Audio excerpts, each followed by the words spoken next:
from CBS News, 7 p.m. Eastern Wartime. Robert Trout reporting. The Japanese have accepted our terms fully. This, ladies and gentlemen, is the end of the Second World War. From all over the globe, surviving warriors came home with a desire for normal life. They'd left for war untested. They came back armed, no longer with weapons, but with new knowledge and new energy that would make normal life something altogether different from what they had left. Decorated Major W.A. Sherman returned to Orange, Virginia. If his neighbors learned of the end of the war listening to Robert Trout on CBS, they heard the broadcast from a radio station in a nearby city or town. Broadcast radio had not yet come to Orange. Tired of war, Sherman came back to his hometown wanting to support and build his community. He'd also have to make a living. For the rest of his working life, Welford Sherman would make that living at W.A. Sherman and Company, a family heating, plumbing, and electrical business. In the Army, Sherman had helped to develop radar. In the process, he'd learned a lot about electronics and antennas. In 1948, he built an antenna for the Sherman Company building. Its tower was 90 feet tall. The antenna drew in broadcast signals from Richmond and Washington, each more than 70 miles away. Soon, Sherman was amazing his customers with that newfangled picture-transmitting invention, television. That big tower outside his business attracted a lot of attention, not only from would-be buyers, but also the curious.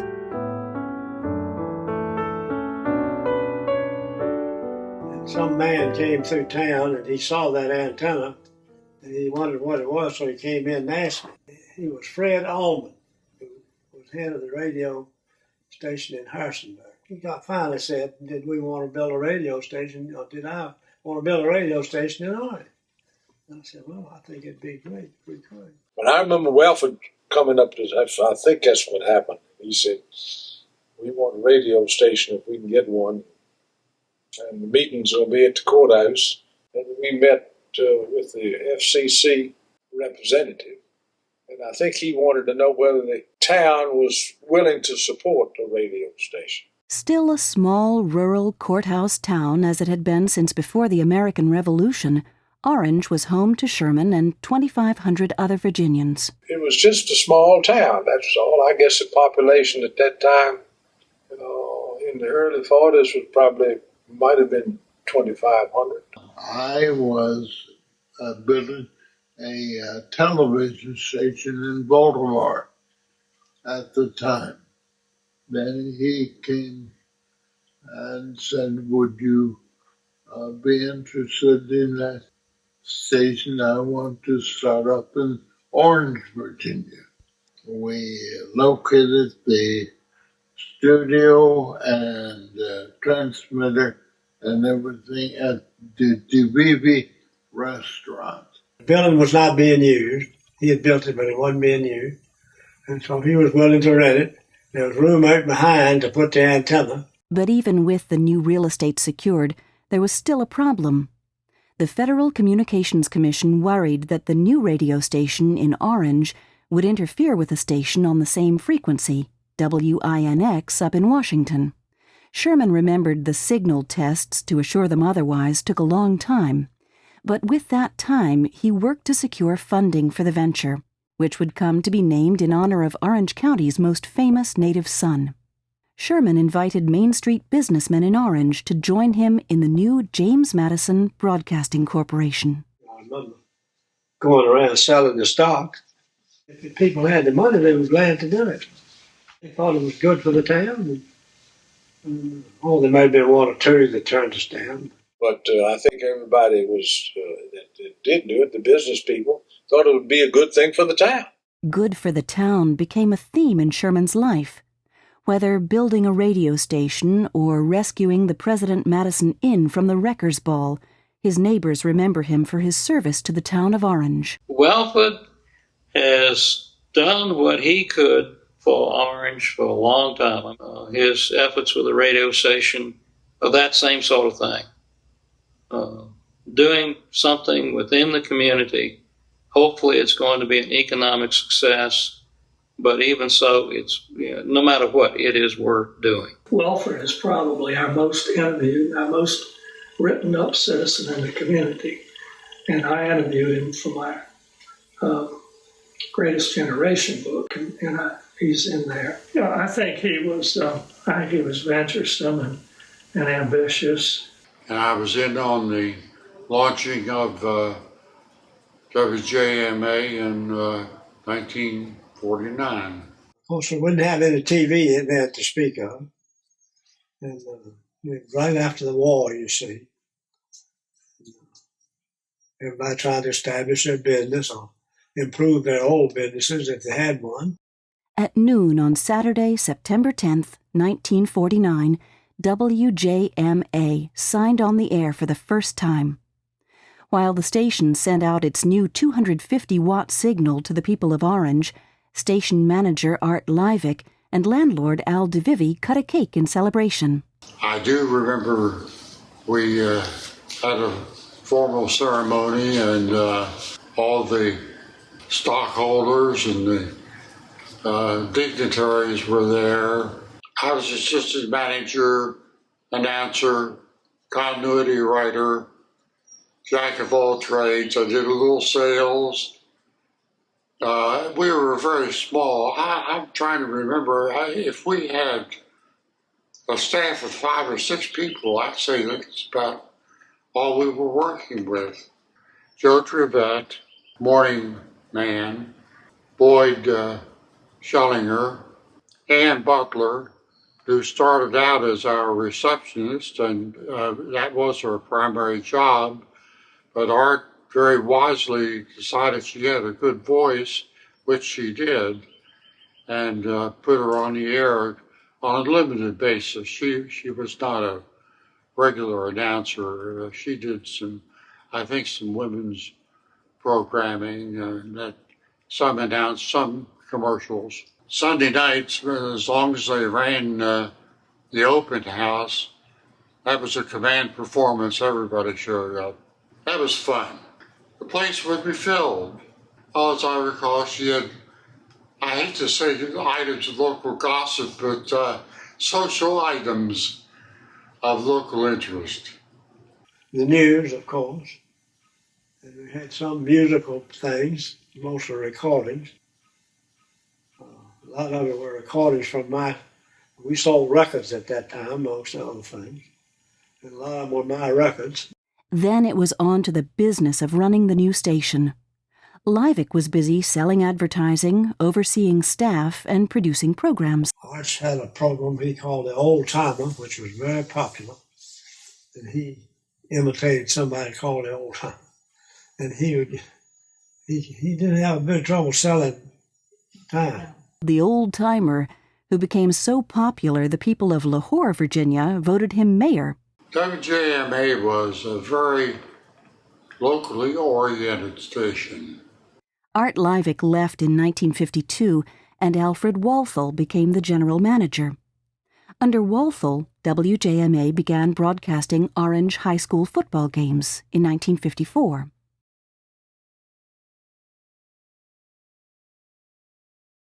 In 1956, 26 of the other original investors sold their interest to their partner, Orange businessman Woodbury Ober. He was an unusual man. He came here and he bought an old rundown farmhouse. It was never elegant. He made it elegant, gave it a fancy name, Elmwood, and involved himself in the town. From his elegant farmhouse, Ober became involved in the business of Orange. Ober moved to Virginia after service in naval intelligence in Panama during World War II. He thought life in the rural Virginia countryside would be more healthful than living in Chicago, where he'd had a career in insurance at Marsh & McLennan. Known as a modest man, Ober brought his business experience and a quiet command authority to the radio station. Until you mentioned something the other day, I never knew he had anything to do with the radio station. But I'm not surprised to learn that he did. On first impression, he was the consummate banker. He was direct, polite, businesslike, smart, really smart. And it wasn't until you had been around him for a while that you realized how much he was interested in people and interested in where he lived. And that's where the radio station and the other things that he did came from. But initially what you saw was a professional, very competent banker. He had a true feeling for community, and he wanted to do things for and with the community, and he did. I realized that what he was doing was building community. And the station was one of the things, one of the ways he was building community. Things that you built your community around, a newspaper, a radio station. And the station was definitely a community builder. And it worked. He did things modestly. He did not want his name in the paper. He did not want the brass plaque put on the wall. These weren't things that he was interested in. He was just a nice man. I didn't see very much of him, but I remember him telling Bob, he hired Bob Wagner. Bob came here from Zanesville, Ohio, and he was a terrific sportscaster. But I remember Mr. Ober telling Mr. Wagner that Red would be his sportscaster, would do the football games. John Mahaney was WJMA's sales manager in early 1957 when the station struggled financially due to limited small-town sales opportunities. But by the time he left WJMA a year later, the station was in the black. Under Ober, WJMA became a training ground for aspiring young radio people. In 1953, 18-year-old Ron Landry began his broadcasting career at WJMA. From Orange, he worked in 5 different cities and Armed Forces Radio. Finally settling in Los Angeles, he became a sitcom writer for shows such as Benson, The Red Fox Show, Flo, and Gimme a Break. It was Ron Landry who encouraged high schooler Red Shipley to follow his love of radio. He was the one who told me, hey, if I can do it, you can do it. You got a voice for it. And, if you don't mind working hard and working in dumps like this, it was a dump too. Like many who would follow, Shipley found a career, almost a calling, at WJMA. I started in high school because the Orange and Blue Review, we were on WJMA, and I asked to do the country part. And I hung out there all day because I loved radio. I never wanted to be anything other than a disc jockey in my whole life. At 5 o'clock I guess it was a news block, 15 minutes of news, and then Organ Melodies with Jesse Crawford. And then I played an hour of this, then I played an hour of that, then I played an hour of this, and then I played the classical hour. Oh, God, that must have been something. The house lights dim and the conductor lays his baton, and we hear Igor Stravinsky in a Firebird suit. It was just about that bad. It didn't take long for him to move in the mornings. I worked a night shift. I couldn't do the football games, could I? Do the night shift, so in September they probably moved me in the mornings. And I was a morning man the rest of my life. But I liked it, I was used to getting up early. One morning I woke up and about 9 o'clock turned on the radio and nothing was blank. And I tried calling the station several times, always busy. And finally I just got dressed and went on in to see what was going on, if the place was broken down or what. Got there and there sat Red just spinning records and reading commercials and doing his normal chatting. had never thrown the switch on the transmitter. Had been there since 6 o'clock, probably got in at 5. Red Shipley moved on from Orange, but he never left radio. He went on to become the host of the popular Stained Glass Bluegrass show in the nation's capital on WAMU radio. Shipley eventually retired from full-time Washington radio and moved back to his hometown. In 2006, the Bluegrass Music Association named him Broadcaster of the Year. Even while suffering from cancer, he continued with the Bluegrass show, which originated at WJMA and was simulcast with WAMU, a rare joint venture between public radio and a commercial broadcast station. Shipley ran the program for 25 years, until shortly before he died in 2007.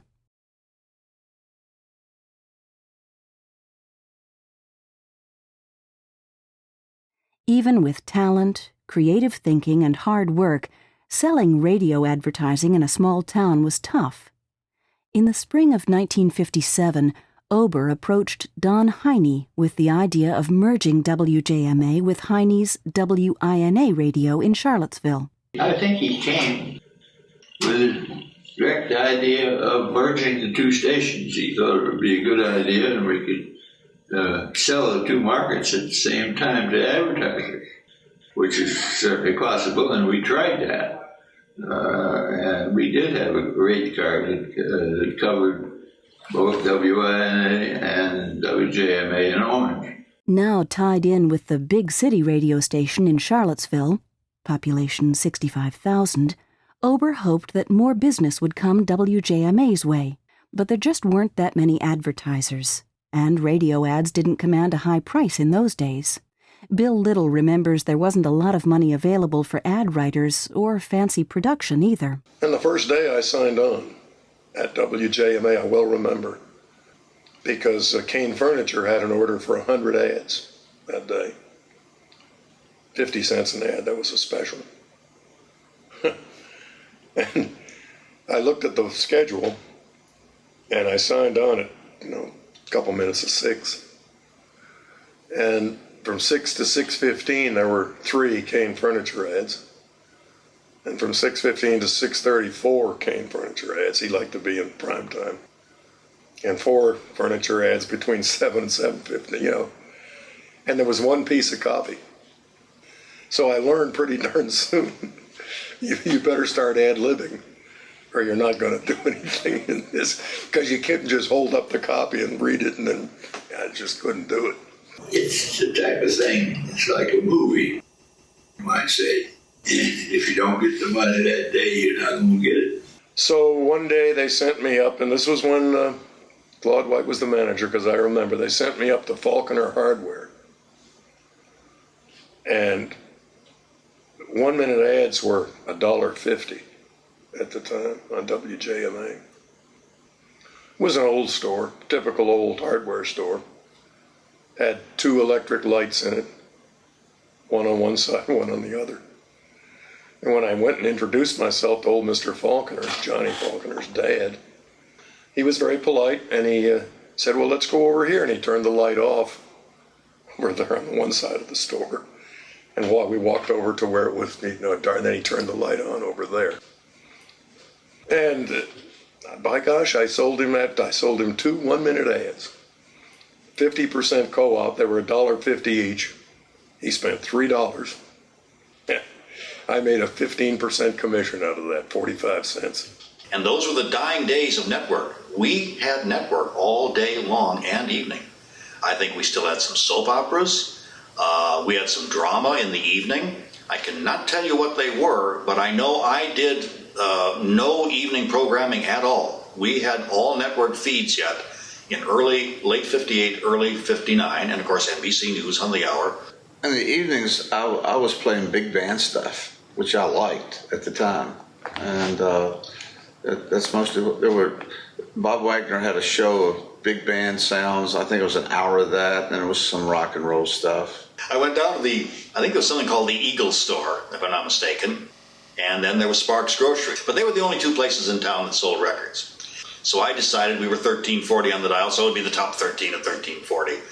Now, I know that the sales were not strong enough to do any kind of a definitive list. I know I had to be fudging because even the number one record, they wouldn't have sold 10 copies. So how authentic that list was, I don't know. And I would simply type that on the typewriter on a Friday or whatever and get a copy down to those two stores. But I thought it was something that hadn't been done, and maybe that would be a little bit of a hook to get the young people. This is the number one record in Orange. Sounds good. Whether it really was or not, I'm not sure. Well, what we tried to do, I think, was duplicate what we were doing here in Charlottesville. As I say, we never had, I don't recall that we ever had a local news service on WJMA that originated in Orange. Well, as you think about it, we were the window to the world at that time to Orange. You couldn't hear the AM at night, almost out of the town limits when you went to 250. The light bulb-sized radio signal dismayed many listeners who could barely hear the station at the town's limits. Heine decided it was time to move the radio station out of Al DeVivi's restaurant. As I remember, I was a little unhappy with the location, and I don't think we were too close to the chapo that ran the motel. I had to get a location where I could cover more area. When the radio station moved from its original location at the DeVivy restaurant on Route 15 south of Orange to new studios on Spicer's Mill Road, the daytime power increased from 250 watts to 1,000 watts. That's exactly what I did, and moved the tower. Heine designed and built a new 4-room broadcast station. Long before the nation went green, WJMA utilized its new higher transmitter wattage, now the power of an electric frying pan, as an alternate energy source. Because in those days, transmitters threw out a good amount of heat, so we put the transmitter in such a so we could heat the building when it was running. I remember that.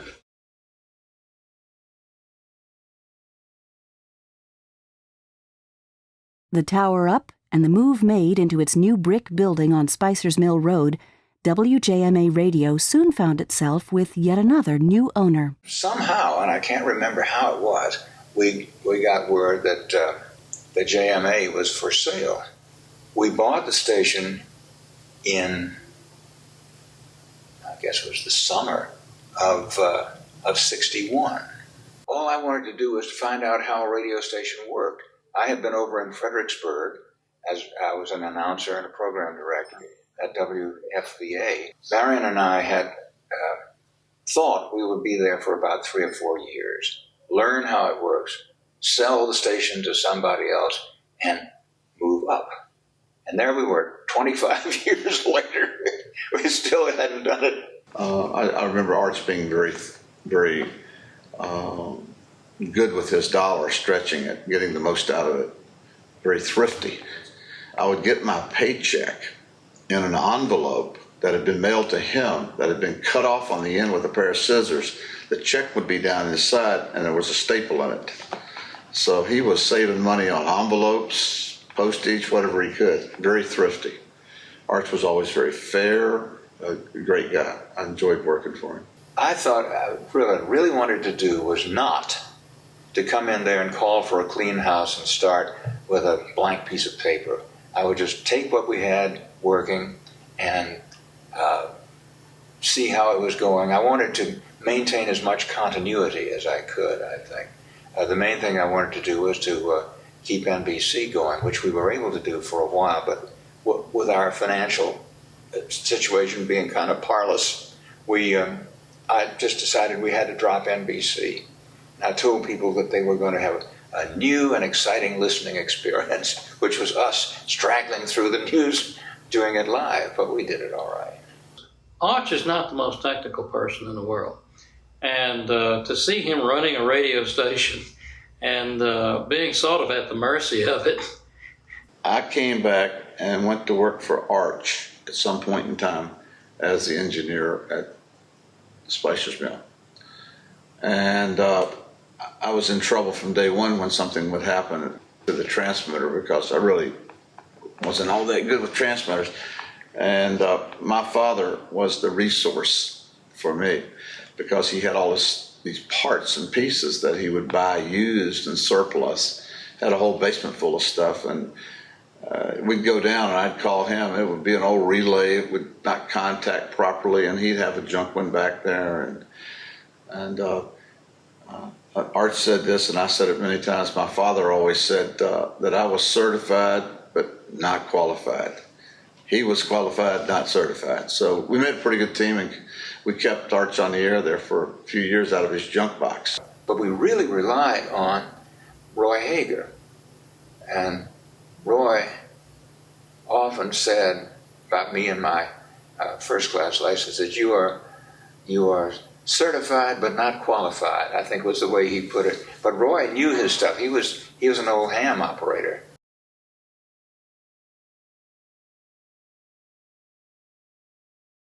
Thrifty, frugal, words that his staff used to describe Harrison. They also knew he was genuinely interested in providing his listening audience with a quality product. Harrison put each available dollar to work to make sure his listeners knew where they could turn for reliable, accurate news and information. Early on, I wanted to emulate WABC in New York or WMAL in Washington. These were the epitomes of broadcasting, the big leagues of radio. But after a while, I realized that our market was unique. We were filling a particular niche. There were things that we had to do in order to serve our community that that may have sounded kind of small town, but very important. Arch wanted to provide a broad range of programs to reach many, many listeners in the community. In ratings terms, we may not have had a large quarter-hour audience. We didn't have a group of people who listened all the time. But over a week's time, we had a very large cumulative audience. With the jazz scene, I'm not sure how many people listened to Mac Moore. But he loved it. He wanted to do it. And I said, fine, Mac, let's do it. We did not narrowcast. Modern radio stations narrowcast. They pick a demographic, and that is their audience, 18 to 25-year-old males. We were broadcasting to our entire community. We were the hub of the community. We were acting very much like the internet works now for Orange and the environs. Information would flow into the radio station. We would disperse it. Our audience was everybody in the community. There would be people who would listen only for news. They would listen to the newscast in the morning, and that was it. There were people who would only listen to high school football on Friday nights. There were people who would only listen to classical music or a jazz music program in the evening, and that's all they ever heard. Perfectly tuned into the town. It just, there was a strong commitment to news and public affairs, and people in the town just embraced it. It was, it's radio like you don't hear anymore. I remember people talking about what they heard on the station a lot. I remember, just downtown, or choir practice, somebody would say something about what they heard Art say on the radio, or some joke that Bill Little told in the morning. It was tied into the community in a way that is not as common to see nowadays. Each of us, I think, that worked on the air were personal clearinghouses of information. And as long as you could interact with the local people a lot, then radio was really a lot of fun for me. Because when I wasn't interacting with the announcers on the air and on the air stuff, I was interacting with the people in the sales. And it was the same thing. They knew me from the radio station, and it was just like old Homewick when you went. So I never pretended that I was a great salesman. I just happened to believe in what I was selling. And it worked. I can't ever remember anyone canceling their ads because they didn't work or because they didn't get results. Now, whether they could measure the results or not, I don't know. I mean, they seemed to, they stuck with us. Every day was trying to improve the sound, your personal sound, the sound of the station. Ross Hunter and I call that fine-tuning, always fine-tuning the station, the sound, our own performance. Polishing a rock, it wasn't noticeable, but after the time, it was It was a smoother sound. Over the period of time that I worked at WJMA, the programming changed quite a bit. From the time I came to the time I left, it was really a very different station. But it took years to evolve. There was one thing I always noticed at the county fair. There used to be the same comment every year that we went to the fair. We love the station, we love the people, but who picks out that music you play? And it didn't matter if we did pop, it didn't matter if we did rock, it didn't matter if we did country. And finally it struck me is people are listening to the station that don't like the music we play. So they gotta like something else. And I think it was the news, it was the personal involvement, and that we were what Arch Harrison wanted us to be, the informed friend. I respectfully disagree. Very much like when people lose their luggage on an airline. People only tell you about the music they don't like when you play something they don't like. 95% of the time, people arrive at their destination with their luggage in hand. You never hear about it. 95% of the time, I think people found the music at least tolerable, maybe even enjoyable. It was when you played the Conway Twitty song or the Olivia Newton-John song that somebody didn't like. They'd tell you about it. You only heard from people generally when they were displeased. You don't have to like the music because the music is a small part of the element. It's the person who's behind that mic. It's what the station is doing to contribute to the community and what the community's perception of the station is. We succeeded at that, and yes, it's not easy, but nothing that's worth doing, another Archism, nothing that's worth doing is easy. It takes a great deal of work, and it takes some struggle, and it just takes effort. But it pays off in the long haul. At JMA, it seemed like there was more of an effort to create a well-rounded human being behind the microphone than there has been in some stations that I know of. I think it's one reason why JMA was successful, because people felt like they knew those guys. And that I think that creates a connection.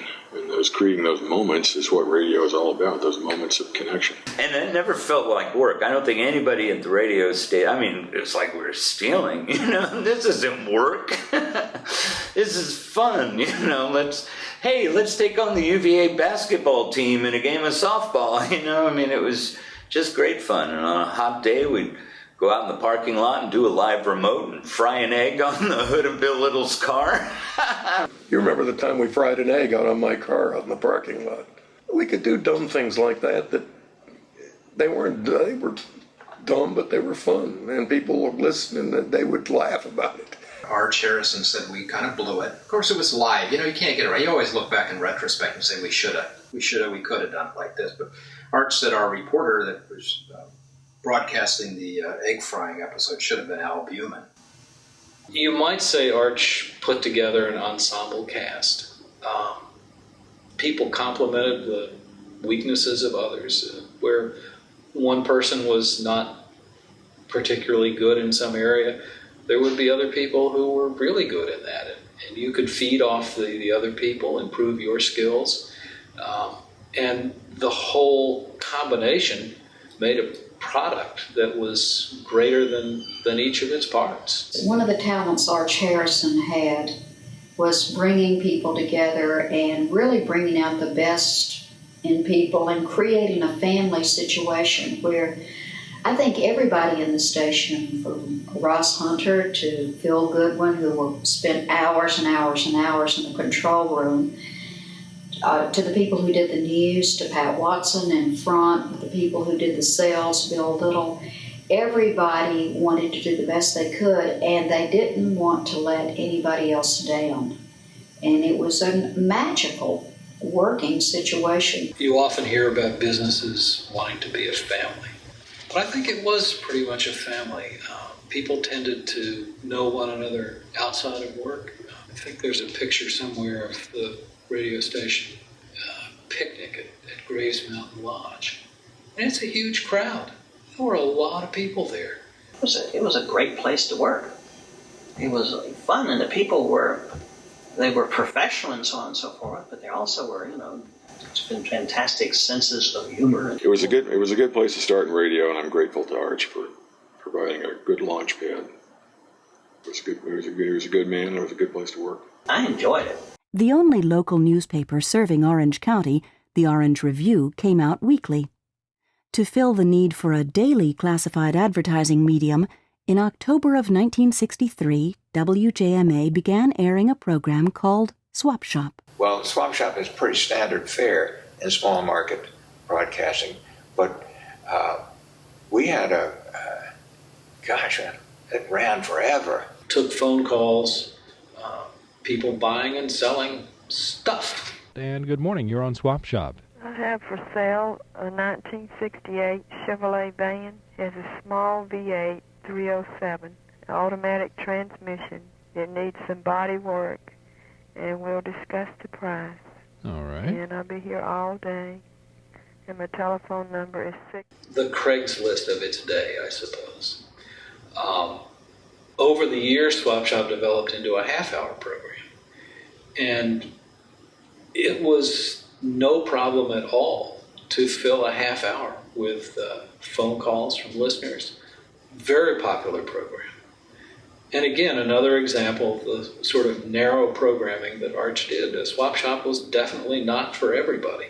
I did Swap Shop several times. It was a juggling act, and I don't recall enjoying it very much. One of my regret, I never got to host Swap Shop, ever. And, I just think that's going to be a void in my life for as long as I can remember. I mean, people today, they don't remember WJMA for the music, and they don't even remember that much for the news, but they sure remember it for Swap Shop. Swap Shop. Foreshadowing Craigslist, Swap Shop wasn't the only arrow to the future at WJMA. Quiet innovation was part of the station's evolution. We also were the pioneers in converting America to the metric system. We started giving the temperature in Celsius and then Fahrenheit because we knew that any day the standard would be adopted nationwide and we'd all have to buy a set of metric wrenches. We were way ahead, and in fact, we were driving an Edsel. A speech major at George Washington University, Harrison had studied phonetics. His knowledge of the International Phonetic Alphabet enabled him to transcribe precisely his preferred pronunciation of words, especially troublesome place names for his staff. Arch was a stickler on good grammar. He listened to them. He was in his car. He listened. If he heard a grammatical error, they were told about it. And in Moscow, and Arch came in and said, "There are no cows in Moscow." Had a last name that was spelled Taliaferro. Why that is pronounced Tolliver escapes me, but by golly, I learned. It's Arab, not Arab. Route, not route. Not W. It is W. It's can't. It's not can't. Harass, which he always insisted be pronounced Harris, which I don't agree with, but I did it. A time or two, I would play a record and say it was by Chet Atkins, and Arch would call up, madder than a wet hen, saying, I was making it sound like a bunch of hillbillies.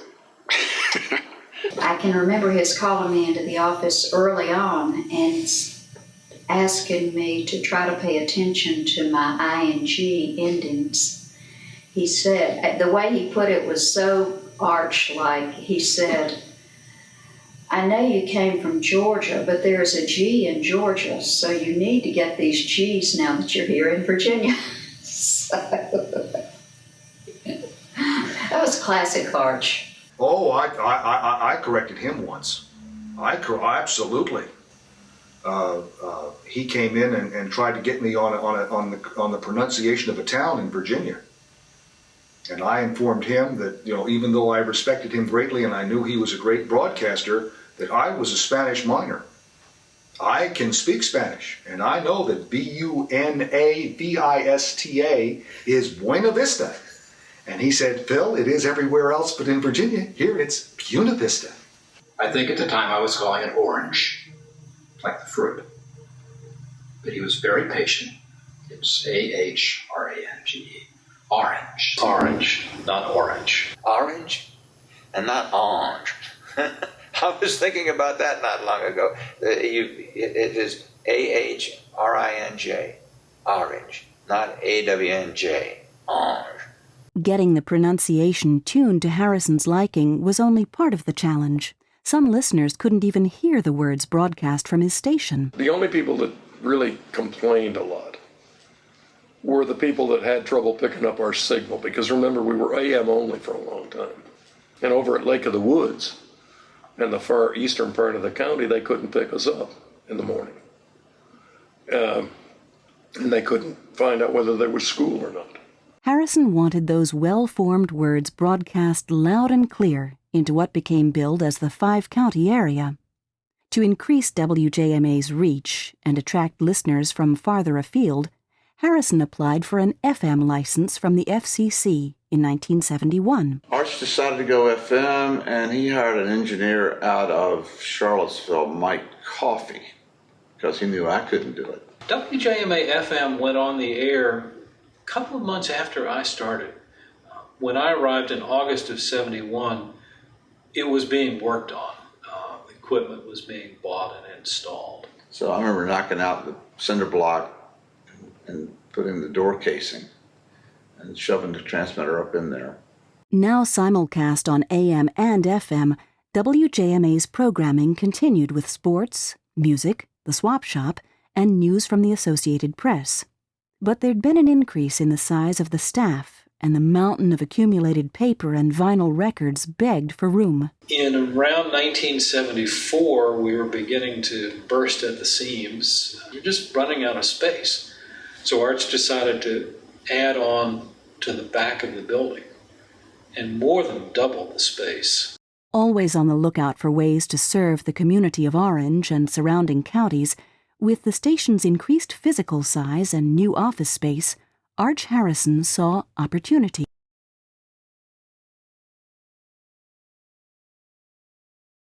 I tried from the beginning to have something that was of local interest all the time. And so that's the way we began with news, and it was a long time before we really got to full-time news. That wasn't until Chet Burgess graduated from Washington and Lee Journalism School. I had him come up as an intern. We set out to see if a little radio station in a little tiny town could possibly generate enough news and information material to warrant, having a full-time person. And I knew by the end of the first day there was, because he knew how to find the news. And so when he finished at Washington and Lee, he called me again. He said, "All right, I'm through. You had two choices. One is I go to work for the Roanoke newspapers or something, or I come to work for you." And he said, "Well, let me talk to my accountant. I'll call you back tomorrow." And I said, "Oh, Lord, how am I going to afford this high-priced college graduate journalism?" So I said, "Let me just think about it for a little bit." And I decided I could not afford to pass him up. I just couldn't do it. Man, that was a big salary, I think $125, and that was a week. And he said, "We think we can do this. I could offer you $100 a week for 6 months. And at the end of that time, we'll have to look at news-related sales. If we've generated enough additional revenue to cover the expenses, then we'll make it permanent." So I turned down $165 a week, a company car, and an expense account with a landmark newspaper, and packed up, and we headed toward Orange. But he just did a remarkably good job. Energetic as all get out. Nobody told me, "You can't do that."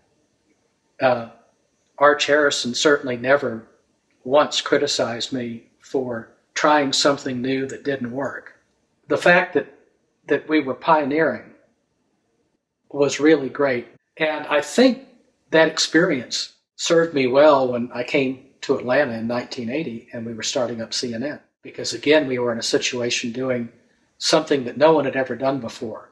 And I got very comfortable at WJMA with inventing a way to do something that hadn't been done before. And that's what we did, especially most of the first couple of years, but even most of the first decade.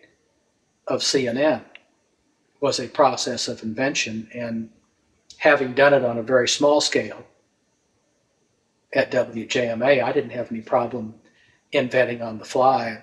Chet had given me my first opportunity as a stringer, and then of course he was offered the job with WTAR, and I was there and I was available, and I had maybe 3 Gordonsville Town Council meetings under my belt, and so they offered me the job. We had a whole team. It was Patricia McCarver, myself, Barbara Potter, Mitzi Clark. I mean, this was a team of people dedicated towards bringing you news from this small region of Virginia. That's a pretty good commitment for a small radio station. That's a heck of an investment in news. I mean, that gives you an idea of where Arch's head was at as far as the newspapers, as far as the radio station was concerned. And I can remember my first session with Arch Harrison and his talking about what he did with Radio Orange and what his goals were and how he operated the station. And I thought, this is a man I want to be associated with. She was one of those who did more in one day than the other person had done in the previous 7 months, it seems to me, and is a really fine reporter. And I remember checking up on her background. I called a news editor down at the Atlanta Constitution because she had been working as a stringer for them. And he said, you know, she has a passion for accuracy. I never had to check back up on anything she did because it was right. She was a super journalist, really a good writer and tenacious, but she'd have stuff on the air at 5 o'clock in the morning or 6 o'clock in the morning for the previous night's meeting somewhere. Was just wonderful. So we were really blessed with 2 talented news people, and we just never looked back. And then you've got that wonderful photograph of him and his harem. Oh, man. But that was good times. She and I had a great partnership because, first of all, I am not a morning person, and she is. And so she volunteers to come down there at 5:30 in the morning. I'm saying, go for it, girl, because I'm looking at the back of my eyeballs at 5:30 in the morning. And so here we had, a news person on staff by 6 a.m. Unbelievable. I can remember we clicked right away. He was doing Orange County, and then he did, of course, the major news programs, and I would feed him copy from Madison County and do some on-the-air work or recordings of the stories.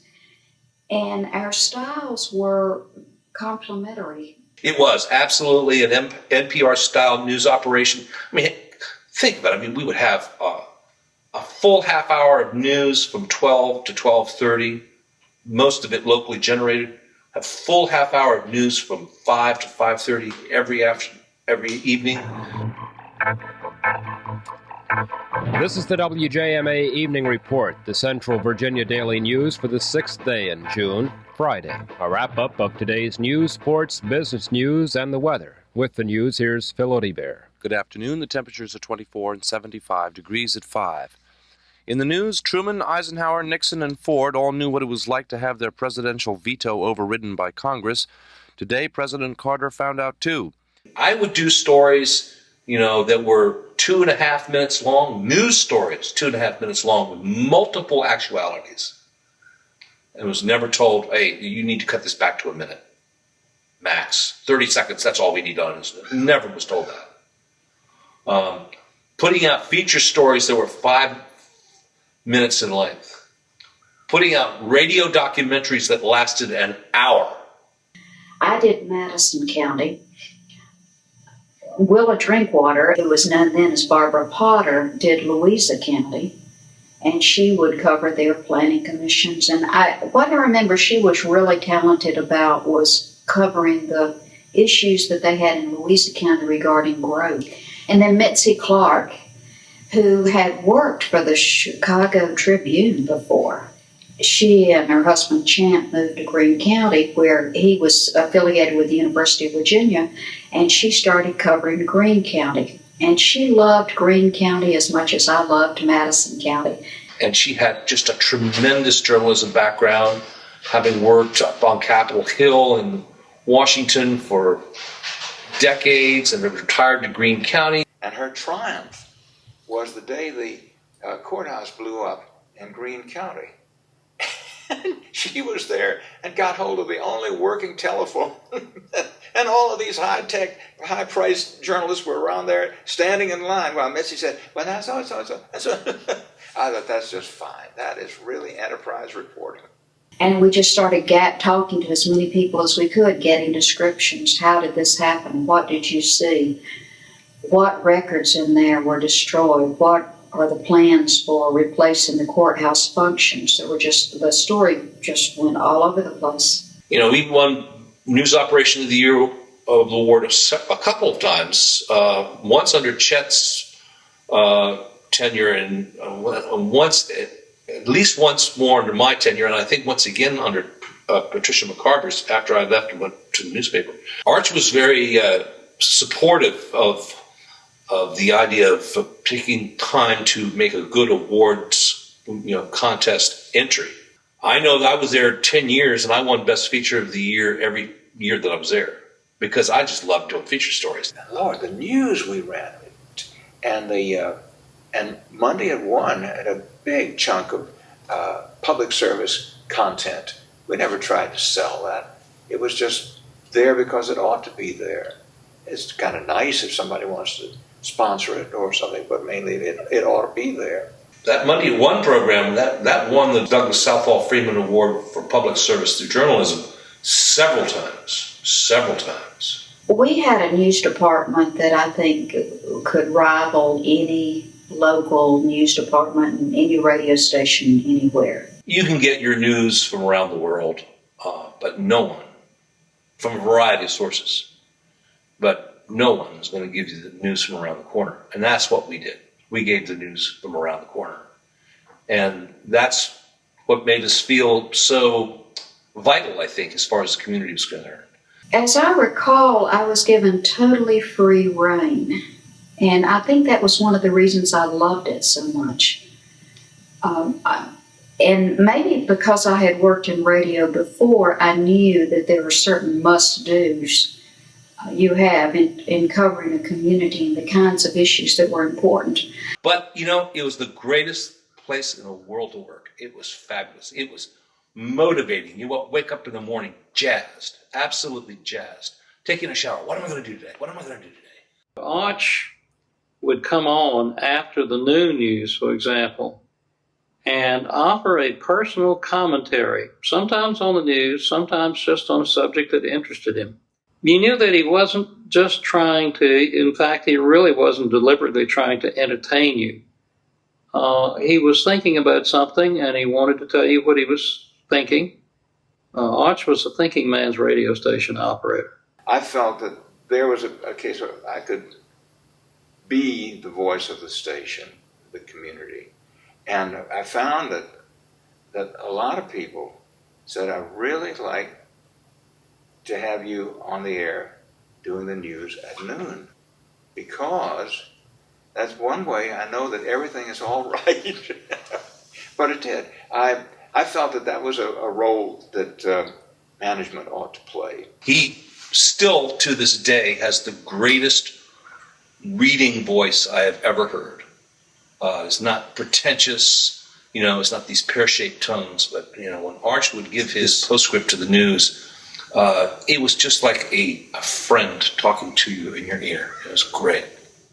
One of the things I miss when I come home from the beach is the sound of the surf, but not anymore. I brought some with me.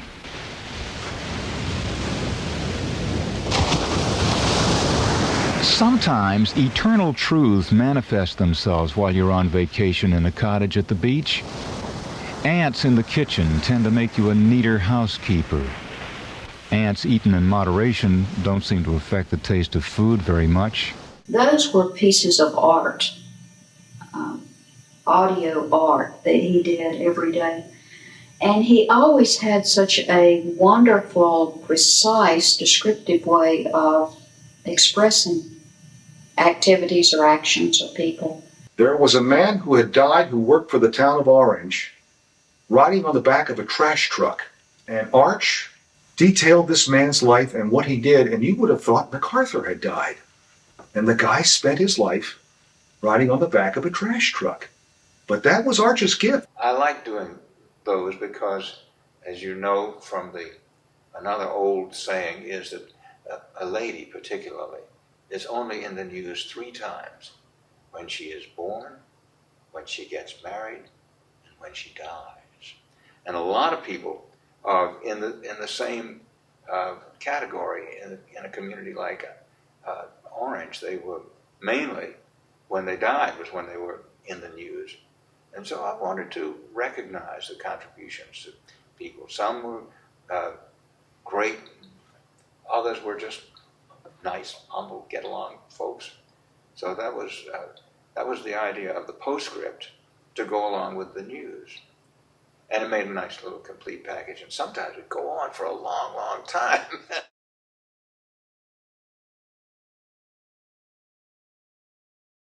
In a community where one of the week's big social events was the high school football game, sports news, whether from the local schools, the University of Virginia, or the news of the Washington Redskins, was of great importance.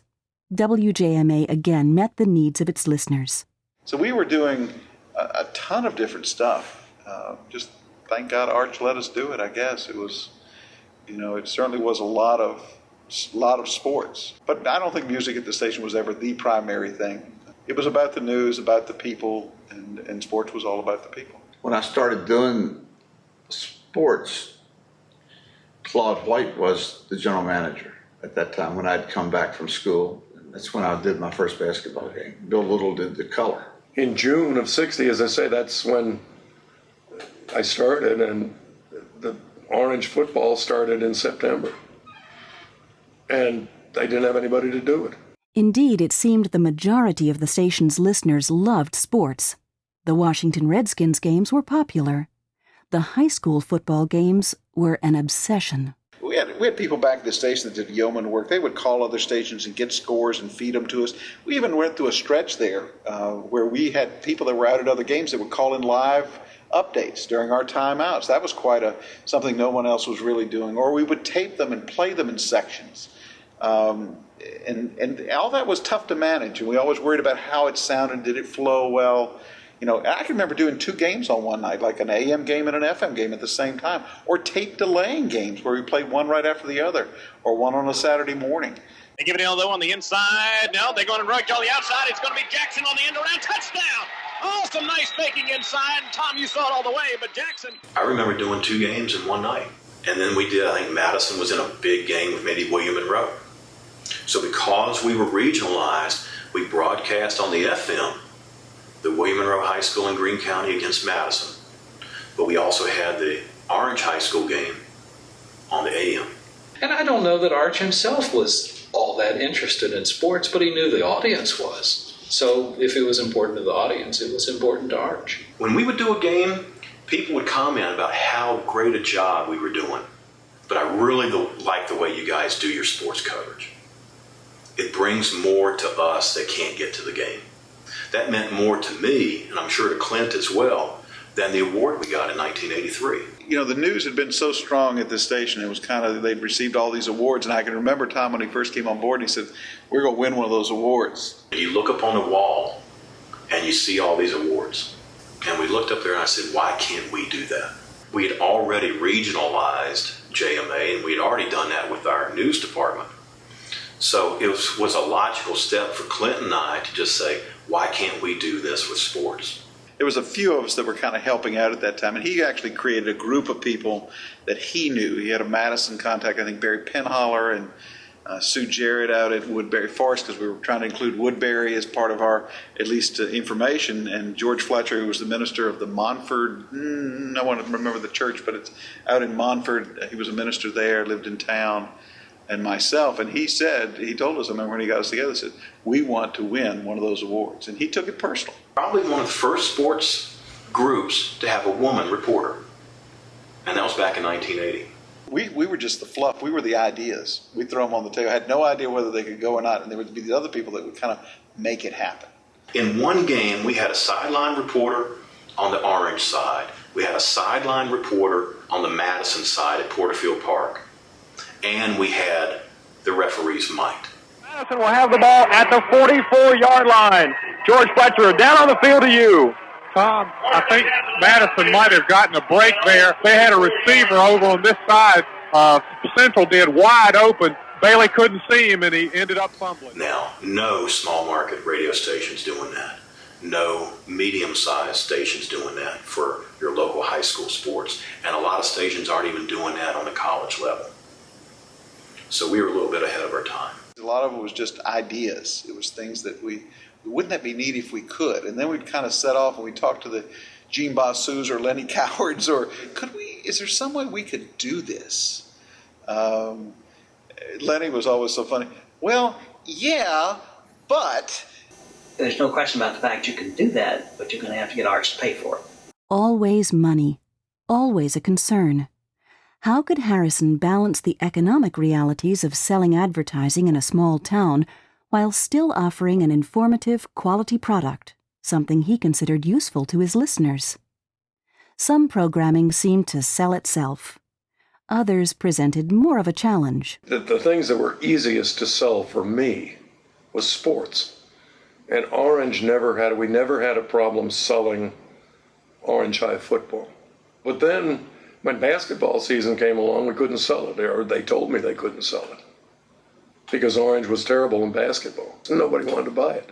And that's when we got the idea, after Arch came, of selling it in a group. Rather than placing ads on a specific sports broadcast, a sponsor was asked to join a pool of advertisers, the Sports Broadcasters Club, for a fixed amount of money per month. The pool of advertisers sponsored all of WJMA's sports broadcasts. Their commercials ran in rotation during games and sports news reports, assuring them exposure. The program assured Harrison a steady revenue stream. I think that the Sports Broadcasters Club really saved us, because we had an income flow that was reliable. Because if it was a sports show, Bill Little could sell anything. So the scores from the 1926 World Series, if necessary. Now he loved sports. Maybe it's because I was always interested in sports, and because it was easy for me to sell sports, and because of that, we made a good impression on the community sports-wise, knowing that we did all the local stuff. I mean, I don't know of any radio stations almost that broadcast a Little League and do all these things, but we did. And people liked it, so we did it. We started out, we did the games for nothing. Absolutely nothing. And then I can remember where we split $7.50 between us. And at some point it got to be $15 that we split two ways. There was $7.50. We thought we had reached the big time. Probably didn't pay for our meal when we went on the road somewhere, because you drove your own car. There was no reimbursement for gas at that particular point. Later on, of course, that changed somewhat too, but you did it because you wanted to do it.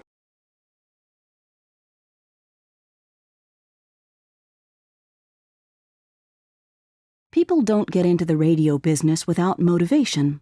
The motivation arises from many sources: technical interest, passion about news or sports, even the desire to become a local celebrity. To be a success, Harrison needed to make sure that in addition to personal motivation, a new job applicant also possessed the talent and intelligence to be successful. Making the decision on a person's qualifications for a job at WJMA seemed as much of an art as a business skill. I used to use ads in Broadcasting Magazine, which was something like that. We can't promise you whatever it was, but we'll give you a good opportunity to learn something in a nice, small, congenial, small market station. So I'm really grateful for the station being here, and I'm extremely grateful for Arch for taking the chance. Because had I seen me back in 1973, I would have thrown me out and not looked twice. And Arch looked past all that. And there was something that Arch saw that he wanted to go ahead and work with it. And so, you know, and everything that I ever achieved in radio, I got because I got my ground, I got my roots here. First of all, I'm amazed that I was ever hired because I still have my original tape. It sounds like my vocal cords are frozen. I mean, it's just this horrible monotone and this kind of, you know, and I wonder how did Arch ever see anything in that? If I'd have been in his shoes, I think I'd have patted the boy on the head and told him to go get a job on a farm or something, because you definitely don't want to do radio announcing. I walked in one day and met Pat Watson, and I walked in the front door, the green tile floor that sat in front of her desk, and she looked up over her glasses and said, "What can we do for you?" And Arch came walking out, and it's just music to my ears. He says, "So, I understand you might be the answer to our prayers." Looking over him. Oh, me? And I have to say that in no other job I've had have I found anybody who was quite as inspiring or as well regarded as Arch was. He was a good reader of people. I mean, I can't say enough. I don't think this guy ever really beat me up about anything. It's like, again, he was always interested in his people. Yeah, he was one of a kind. I never, in all my days in radio, I never really met another guy like him. There's nothing worse than bosses who only point out what's wrong and never give you an attaboy. And I certainly never felt that. I felt that I was appreciated. You're going to mess up. Don't worry about it. That's part of, you're going to go on the air and you're going to mess something up. That's going to happen. Just try not to let it happen again. Learn from your mistakes and be prepared. I don't think during the stretch with JMA anybody was particularly afraid. I know I wasn't, to make a mistake. We didn't like making mistakes, but we were never afraid to make a mistake. And thus, I think because when you're not afraid, then that whole creative side comes out in people.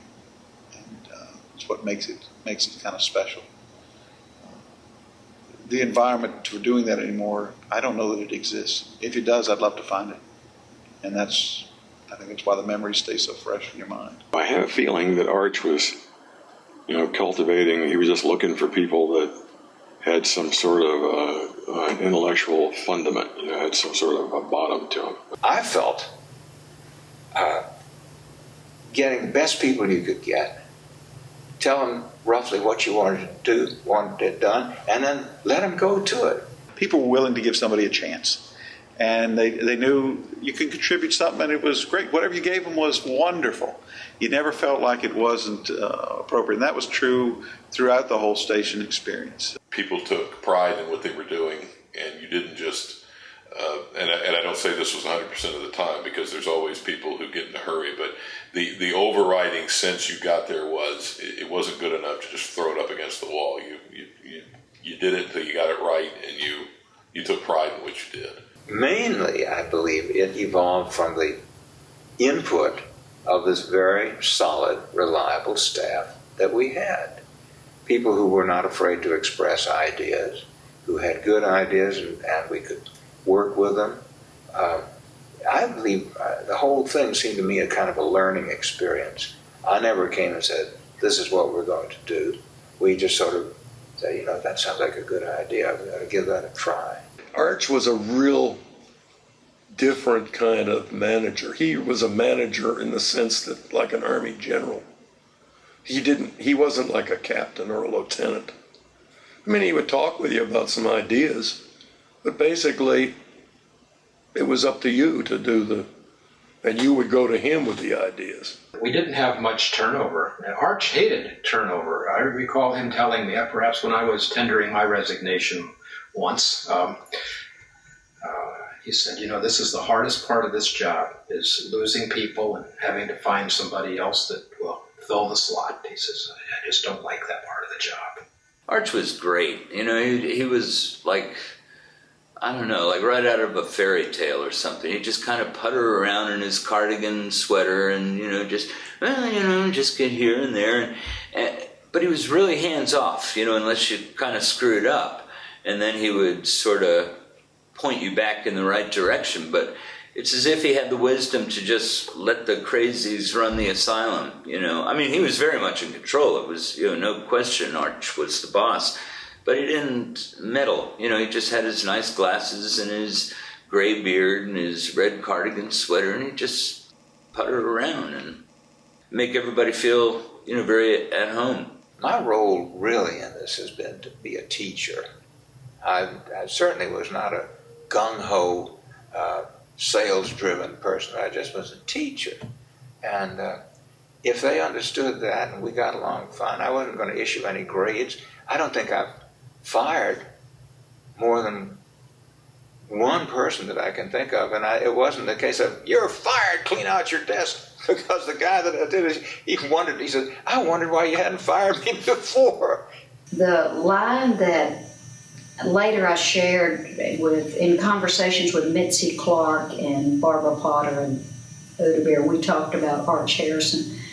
And the one common thing we could also say about him was this was a man who had class. And we wanted to be a part of that operation. I would say that in general, I never met as many intellectually interesting cases under one roof as I did at JMA. There were just a lot of really interesting types there at JMA. In radio, I met a lot of potheads and alcoholics. There's Commander Cody has a new album called Dopers, Drunks, and Everyday Losers, and it reminds me of a lot of stations I've worked at. So JMA may have given me a little bit of a unrealistic notion of what radio was like. When Arch Harrison came to WJMA in the 1960s, the broadcasting industry's working population was primarily white males. As the country dealt with the turmoil of securing fundamental human and civil rights for people of all genders and colors, the atmosphere at WJMA remained calm and quiet. Without strife or protests of any kind, WJMA's staff makeup gently evolved on the leading edge of a new wave in America. I think he knew he was taking a chance. He never had a woman on the air, at least not to cover a full air shift. I think he may have had some women who did news and things. He was great. We had a good relationship. I don't know why, but we just clicked along, and he was very patient with me, extremely. Well, he's been that way all along, I think, with everybody. Here were these perfectly competent, intelligent people. Why shouldn't they, if they wanted to do some broadcasting, come on in? I didn't even consider it groundbreaking, for heaven's sakes. It was just a good idea. He did not look at me as a difference in color. He looked at what I wanted to do and whether I was willing to put the work in to do it. Because if I was willing to do the work, he was willing to work with me on it. I didn't do it to represent anybody. I did it because it looked like it would be fun.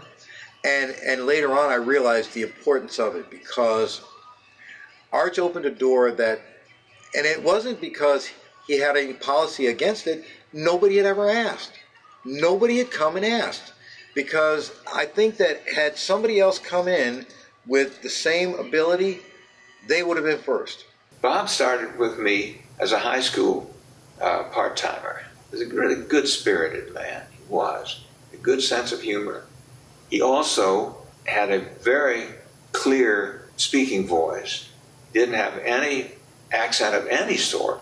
It just was really, really good. The time I spend here at WJMA is probably going to be what I'm going to consider to be the best times of my life. The 1970s was a new time with new ideas, new people, and new equipment.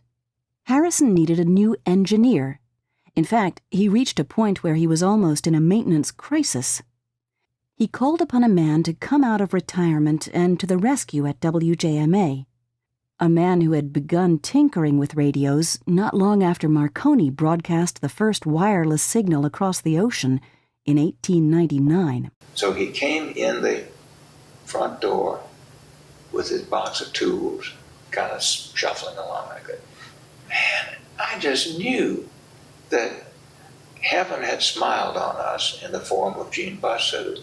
He was a tenacious engineer. If we had a problem at sign-on, we called Gene. If he couldn't fix it by telephone, he'd be over as soon as he could to nose around and find out what was going wrong. I couldn't get the FM transmitter up one morning.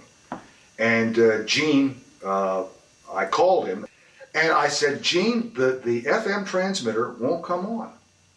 He says, open the door. I said, okay. Look down at the bottom. Do you see 3 black boxes down there? I said, yeah.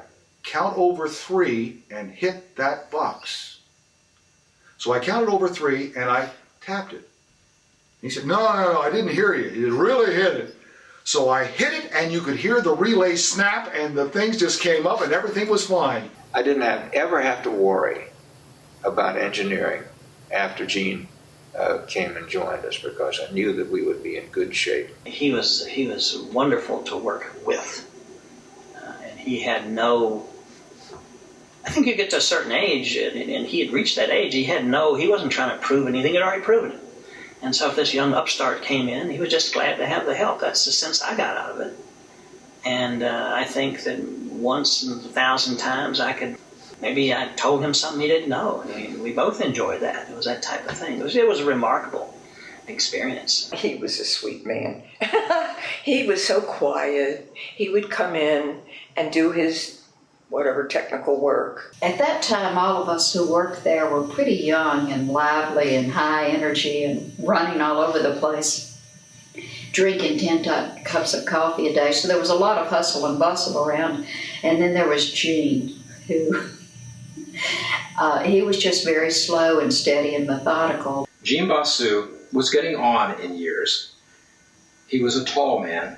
He moved in a motion similar to a combination of Tim Conway on the Carol Burnett Show and Lurch on the Addams Family. He was getting up there. You know, he was pretty old and slow, but you know, he'd be fixing this or fixing that, and just a very nice man. I do remember talking to him one time and asking him how he got interested in radio, how he got into the radio business.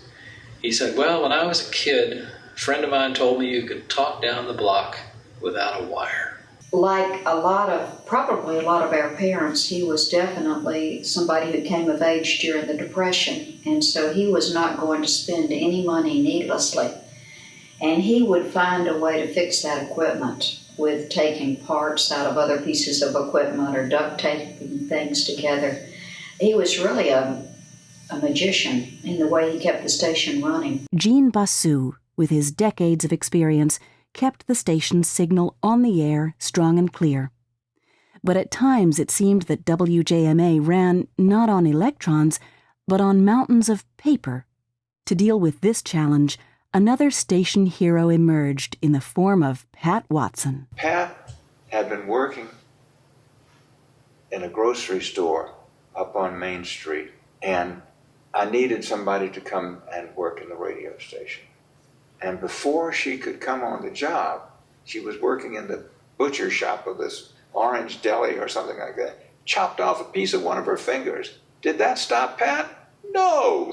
She was there with her finger all wrapped up in it, pecking away like that, and she never stopped. And that was what was really tenacious about her, was that she was a solid old country gal, and she just knew this is what she would like to do, and she did it for years and years and years, and knew everybody. But don't get on her bad side.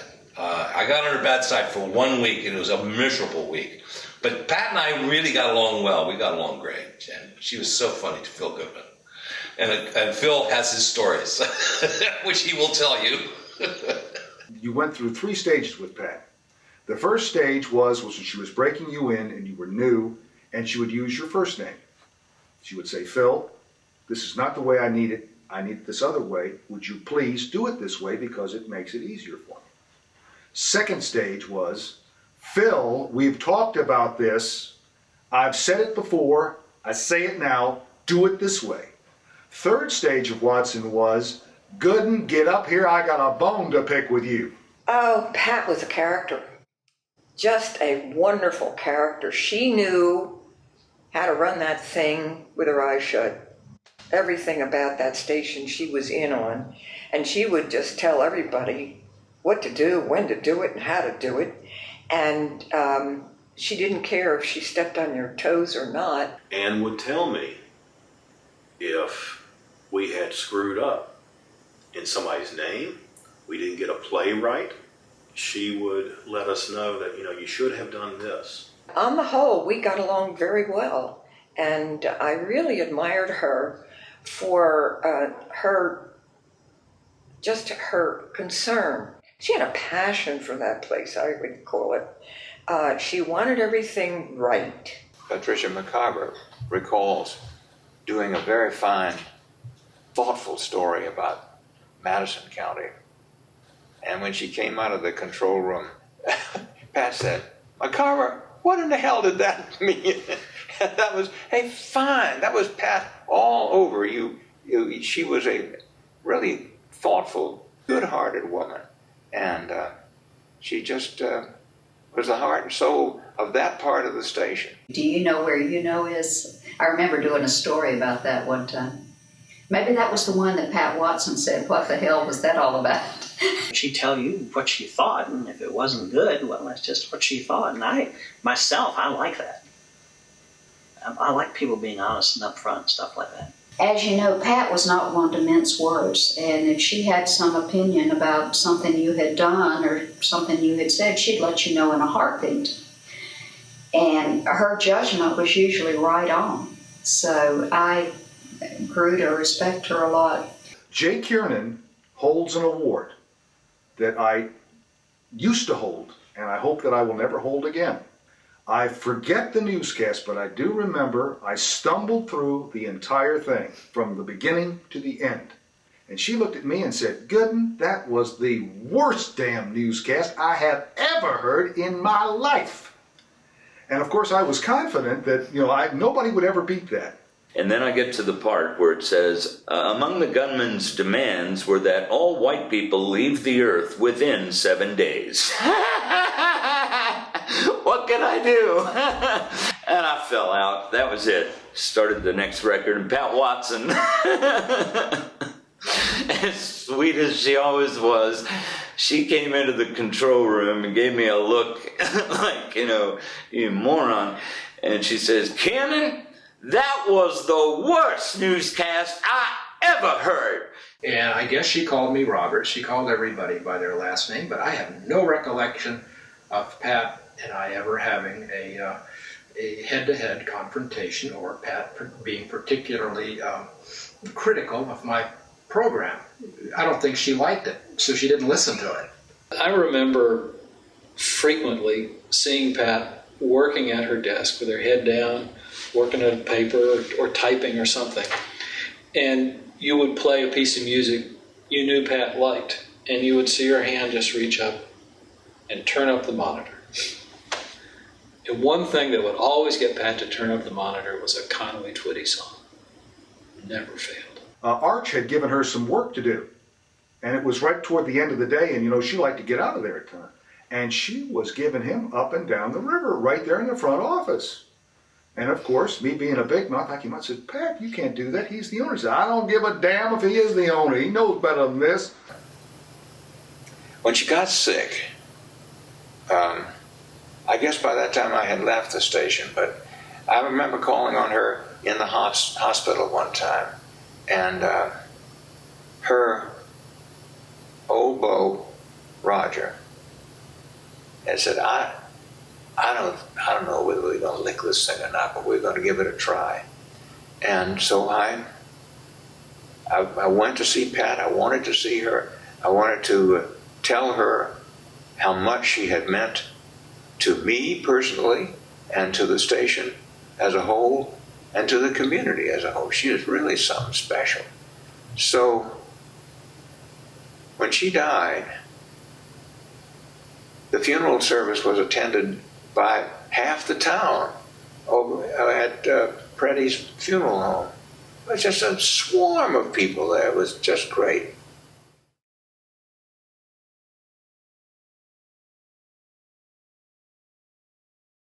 After 25 years, Harrison finally did move on from WJMA, which in the 1970s became styled as Radio Orange. He didn't move up to a larger radio station in a bigger town as he thought he would when he came to WJMA back in 1961. Instead, he moved into retirement.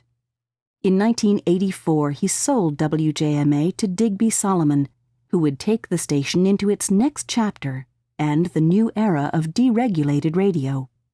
For Harrison and the others involved in WJMA's first 4 decades, all the years of action and creativity, all the years of being the community's informed friend, soon became a collection of memories. People remember so well that period, and I'm rewarded by that. And they understand when I said, I just can't do it. Things have changed so much that I don't know wouldn't know how to begin. And we won some nice prizes, and there's that nice picture of everybody over in the hotel in Fredericksburg. And that was Ann Pritchett at the time, had just come to work on the sales staff, and she was just astounded that this was what this radio station did. The awards that were given for excellence were really, really heartening and rewarding. So people liked us. That's the main thing, and it was a joy. It really was. But I think it was time to leave when we left, and at times I really miss it. But that is not something that hangs over me all the time. It is a source of common experiences and common knowledge. And certainly one of the characteristics of a community is that there's at least a certain base of knowledge that is common to virtually everyone who lives in that community. It's part of the glue that binds them together, so it's not just a bunch of isolated individuals. And certainly a radio station does that. We were doing things, probably if the bottom line had been the only arbiter of what would have been aired, we were doing some things probably that would not have made the cut. Well, I think we were doing them because Arch thought that they were just good to do. They were good for the community. But I think that it certainly helps to keep our community informed. We need to know what's going on in our community. But I think that people in the community ought to know what our Board of Supervisors is doing and what our town council is doing. But that station over here has been a blessing, I'm telling you. You could lose something, put it on the radio, and they'd tell it. Animal get lost, they always find it. It's had a lot of benefits to it, I will tell you that. Yeah, that's been one of the greatest things that ever happened in Orange, right? There was a lot of great stuff to come out of Spicer's Mill Road in Orange, Virginia. And I was given the opportunity to be part of that. And I took a lot of Arch's philosophies with me everywhere I went. I don't know at the time I realized how good it was, but the farther I get away from it, the more I realized that it was really a special time and a place. And I don't know that we'll ever get back there again, or that we even should. But it existed at a time. We've moved on. You know, as I said, as I remember it as a kind of Grover's Corners.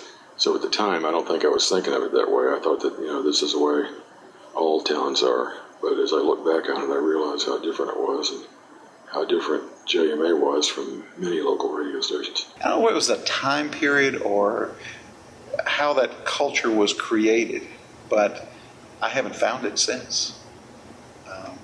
So yeah, I'd like to go back to Brigadoon. I just had a real good time. And when I can have friends who remember, and remember more than I can remember, that's really wonderful.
Thank you.